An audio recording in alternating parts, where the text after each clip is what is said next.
Hello and welcome again to Money Talks with me, George Pitcher, and a warm welcome as ever to Edmund Shing from the Opportunity Idle Investor Fund and the forthcoming Idle Investor book, which we're much looking forward to, Ed.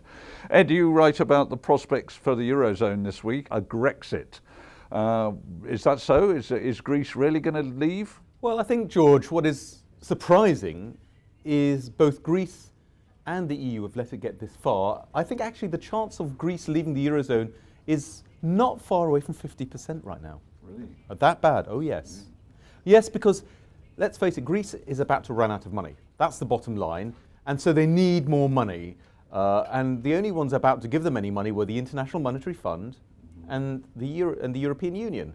But of course, without an adequate reform plan in place, they said, absolutely no way we're giving you, Greece, any more money unless you agree to our terms. And the worst news will be for the Greeks themselves. I mean, that must be terrible for the Greek economy, isn't it? Absolutely. I mean, the Greek people, those with substantial investments, have been taking their money out of Greek banks in droves and presumably hiding them elsewhere in the Eurozone, maybe in Germany or France or wherever. But certainly the amount of so-called capital flight, money leaving Greece, has been colossal. So in effect, it's a self-fulfilling prophecy. The very warnings that there might be a Grexit will lead to a Grexit. Absolutely, because it becomes self-reinforcing, as you say.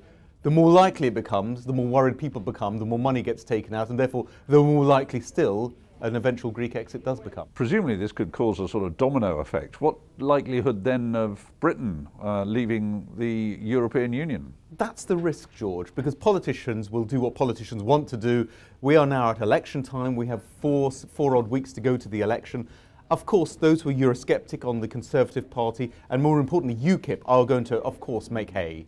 Because they're going to say, look at the European Union, what a mess it is. Why on earth do we want to stay with these guys? Frankly, we'd be better off without them. It's only going to give more grist to the mill. And would that actually be as terrible for the UK economy as you're implying an exit would be terrible for Greece? I'm not sure it would be equally as bad. I mean, it wouldn't be catastrophic for the British economy, but I think it actually would be a big negative because remember, our biggest trading partner is the rest of the European Union. So from a trade point of view, it might become more difficult were we to leave the European Union. We don't really know on what terms we could carry on that trade. I think the real risk would be that a lot of companies which are headquartered in the UK might say, well, actually, you're outside of the European Union, we do a lot of our trade in the European Union, we'd prefer to be headquartered inside the European Union, and they might move somewhere else. I think somewhere like Dublin, for instance, would be a very easy choice to make. So the 64 million euro question, how do we make money out of the possibility of Britain leaving the European Union, Ed? Well, I think in the short term, no one's going to make any money because I think the volatility that would be engendered in financial markets generally could be quite painful for stock markets across Europe. But I think in the longer term, if we're talking about the risk of a Brexit, Britain leaving the EU, then actually Ireland would be, in my view, the obvious beneficiary. Companies such as Smurfit Kappa, which is a packaging and paper company in Ireland, or even Ryanair for the transport, because guess what? If you move a lot of the financial centre, a lot of companies headquartered in Dublin, there'll be a lot more flights, or a lot more people wanting to take flights in and out of Dublin. So thanks very much, Ed. Writing on the wall for Greece, and if the domino effect causes the UK to look like it might be leaving the European Union,